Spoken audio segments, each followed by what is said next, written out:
भूटान से आते ही दिल्ली के एलएनजेपी अस्पताल पहुंचे पीएम मोदी। दिल्ली ब्लास्ट के घायलों से की मुलाकात। दिल्ली ब्लास्ट के आरोपी मुजम्मिल से पूछताछ में बड़ा खुलासा। 26 जनवरी को लाल किले को टारगेट करने की थी प्लानिंग। आतंकियों के निशाने पर थे धार्मिक स्थल। अयोध्या और वाराणसी को टारगेट बनाने की थी कोशिश। गिरफ्तार डॉक्टर शाहीन ने स्लीपर मॉड्यूल को किया था एक्टिवेट।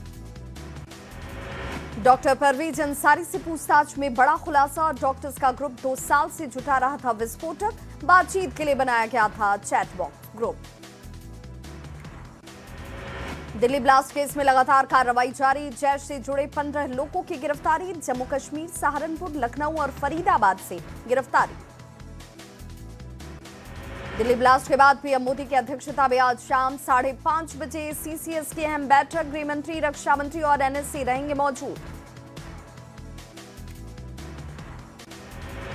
दिल्ली ब्लास्ट को लेकर गृह मंत्री अमित शाह की भी बड़ी बैठक। आला अधिकारियों को सख्त एक्शन के निर्देश। एनआईए ने धमाके वाली जगह पर जाकर जुटाए 42 सैंपल। डॉक्टर उमर के दिल्ली में कार से दाखिल होने का नया वीडियो आया सामने। बदरपुर बॉर्डर के रास्ते दिल्ली में हुआ दाखिल। बदरपुर टोल प्लाजा का सीसीटीवी फुटेज सामने आया। दिल्ली धमाके में इस्तेमाल कार 29 अक्टूबर को खरीदी गई। कार का प्रदूषण चेक कराया गया। कार के साथ 3 लोग थे मौजूद। वीडियो में लंबी दाढ़ी में तारिक के मौजूद रहने की आशंका। फरीदाबाद की अल फलाह यूनिवर्सिटी की वेबसाइट हैकर का धमकी भरा मैसेज। लिखा, जिहाद करने वाले पाकिस्तान चले जाएं। दिल्ली धमाके को लेकर सूत्रों के हवाले से खबर। धमाके के वक्त सिर्फ एक शख्स कार में था मौजूद। धमाके का आरोपी डॉक्टर उमर सुसाइड बॉम्बर था।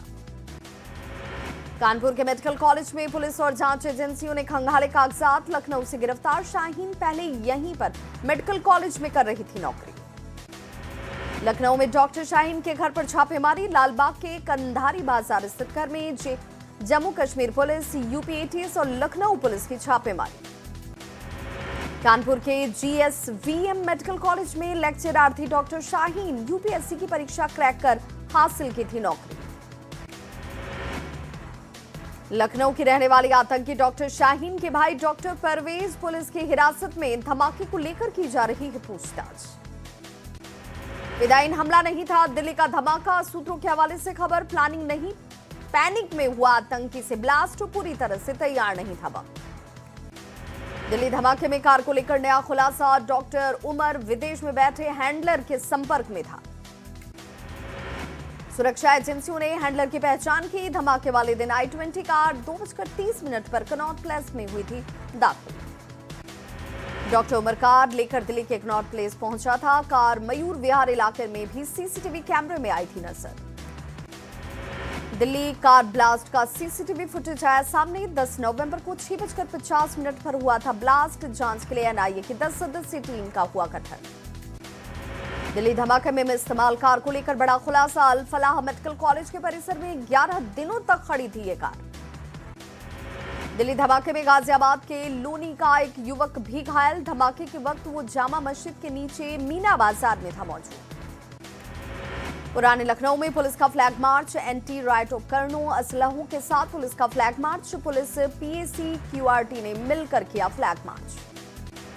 दिल्ली के लाल किला इलाके में ब्लास्ट के बाद प्रयागराज में भी पुलिस के आला अफसर ग्राउंड जीरो पर कर रही चेकिंग। पुलिस की कई टीमें शहर से लेकर ग्रामीण क्षेत्रों में चेकिंग में जुटी। दिल्ली में हुए ब्लास्ट के बाद पूरे देश में हाई अलर्ट जारी। सहारनपुर में दूसरे दिन जबरदस्त चेकिंग अभियान। डॉग स्क्वाड, जीआरपी, आरपीएफ और स्थानीय पुलिस ने संदिग्ध लोगों के लिए तलाशी। दिल्ली ब्लास्ट में मारे जाने वालों को काशी के दशाश्वमेध घाट पर दी गई श्रद्धांजलि। गंगा सेवा निधि ने मां गंगा की आरती कर किया नमन। दिल्ली में हुए बम धमाके के बाद पटना साहिब की सुरक्षा व्यवस्था सख्त। गुरुद्वारा परिसर में अतिरिक्त पुलिस बल की तैनाती। दिल्ली में हुए बम ब्लास्ट मामले के बाद पूरे देश में हाई अलर्ट। आरा रेलवे स्टेशन पर आरपीएफ और जीआरपी की जांच जारी। दिल्ली ब्लास्ट के बाद आरा पुलिस अलर्ट। एसपी ने कई इलाकों में चलाया अभियान। दिल्ली में बम ब्लास्ट के बाद सीवान जिले में भी अलर्ट। स्टेशन पर दिख रही विशेष चौकसी।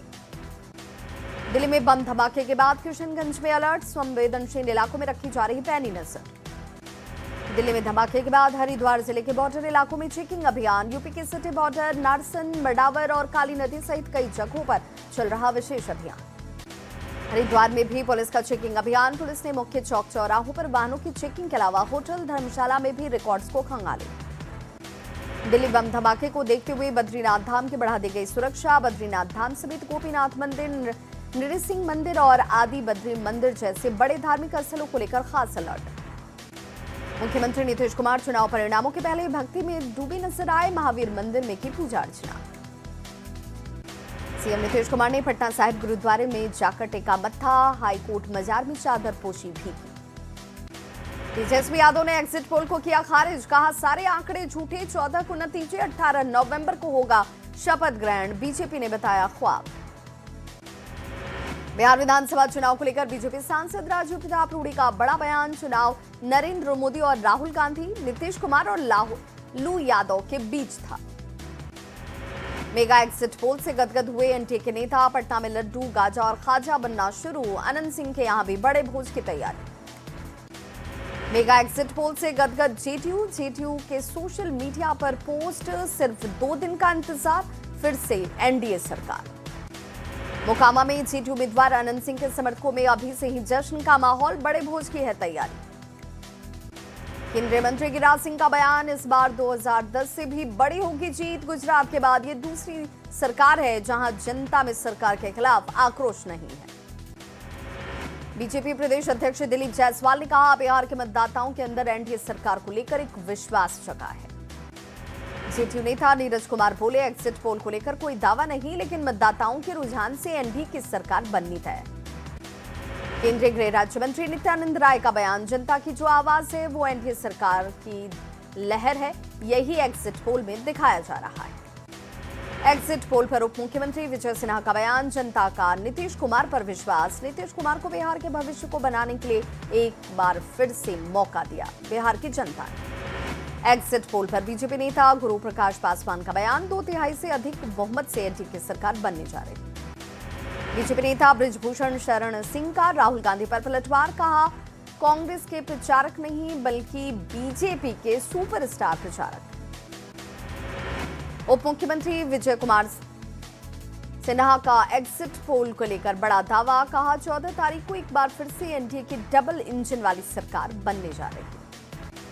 गोपालगंज में मतगणना को लेकर बीजेपी की मीटिंग। बीजेपी प्रत्याशी ने कार्यकर्ताओं के साथ की बैठक। राष्ट्रीय लोक मोर्चा के अध्यक्ष उपेंद्र कुशवाहा का बयान। कहा एग्जिट पोल से भी अच्छा होगा परिणाम। मतदान खत्म होने के बाद परिवार के साथ गोलगप्पा खाने ठेले पर पहुंचे राष्ट्रीय लोक मोर्चा के अध्यक्ष उपेंद्र कुशवाहा। कई कार्यकर्ता भी रहे साथ। दुमका में जनजातीय गौरव पखवाड़े के तहत बीजेपी कार्यकर्ताओं ने की स्मारक स्थलों की सफाई। महापुरुषों की प्रतिमाओं को किया साफ। झारखंड स्थापना दिवस के अवसर पर हजारीबाग में स्ट्रीट डांस कार्यक्रम का आयोजन। कार्यक्रम में झारखंड की सभ्यता, संस्कृति और परंपरा का जीवंत प्रदर्शन हुआ। शकील अहमद ने कांग्रेस की प्राथमिक सदस्यता से दिया इस्तीफा। शकील अहमद ने कहा वो पार्टी की नीतियों के शुभचिंतक बने रहेंगे। घाटशिला विधानसभा उपचुनाव में 74.63% वोटिंग। ईवीएम में कैद हुई उम्मीदवारों की किस्मत। घाटशिला में 13 प्रत्याशियों की किस्मत का 14 नवंबर को फैसला। बड़ी सुरक्षा के बीच रखा गया ईवीएम। दोनों दलों ने 100% जीत का किया दावा। चाईबासा में सारंडा वाइल्ड लाइफ सेंचुरी के मुद्दे पर सियासी। 16 नवंबर को आर्थिक नाकेबंदी का ऐलान। जेएमएम और बीजेपी ने किया वार पलटवार।